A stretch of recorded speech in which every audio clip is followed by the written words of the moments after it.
Good morning મિત્રો, જય માતાજી. આપણે આજ મિની વ્લોગ બનાવવાનો ત્રીજો દિવસ સારું છે અને બાપ દીકરી સવારના પોરમાં જઈ ગઈને દુકાને પહોંચી ગયા દૂધની થેલી લેવા. બાપ દીકરી જો બે હાલે જઈશું દૂધની થેલી લઈને હવે ઘરે.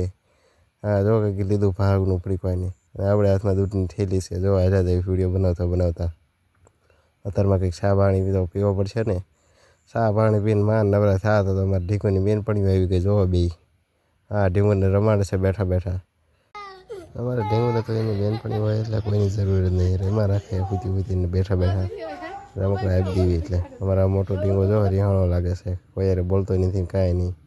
મારા મોટા ઢીંગા ન એવા લખવા જો અને ઢીંગો હાટું સાયકલ લાવે તો મોટો ઢાંઢો રમવા માંડ્યો અને ઓલી બિચારીને હેઠે આવડે જો ગોદરામ ફૂરાઈ હતી ક્યાંય પડી ગઈ ઓલે હેઠે હાવ આવતો મળી અને ગોદરામ ફૂરાઈ હતી હેઠે આવડે ને આ જો કંઈક સાયકલમાં રમેશ પછી તો મેં નાની ઢીંગુને કીધું, મેં કીધું હાલે આપણે બાપ દીકરી ભાઈ ઘરમાં હોઈ જઈએ, આપણે રમવું સાયકલમાં રમતા એ મોટી ઢીંગુ ભલે રમતી, આપણે બે બાપ દીકરી ઘરમાં હોઈશું રમશું.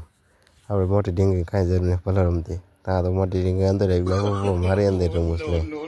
હું સાયકલમાં બેને નાની ઢીંગુ સાયકલમાં બેતા તને મૂરી આવે છે. આ બધી તો મૂરી જ ન આવે, આમાં તો થાય તારે છોકરા હોય એટલે. પછી તો બધા સાના માના હોઈ ગયા તડકાના બોલો. હું તો તરત ઉનાળો તો ઘડી વાર ચોમાસું ક્યાંય થઈ ગયું કંઈ ખબર નથી પડતી આમાં. અમારા ઋતુ બદલાવે છે કે ભગવાન ઋતુ બદલાવે કંઈ ખબર નથી પડતી. નહીં કહીએ બધા ખેડૂતને લગભગ એવું લાગે છે મારું બેઠું. ઘડી વારમાં ચોમાસું, ઘડી વારમાં શિયાળો, ઘડી વારમાં ઉનાળો, બધું ક્યાં એક દિવસમાં બધું ઋતુ આવી જાય. આમ થાય જ તાર બોલ.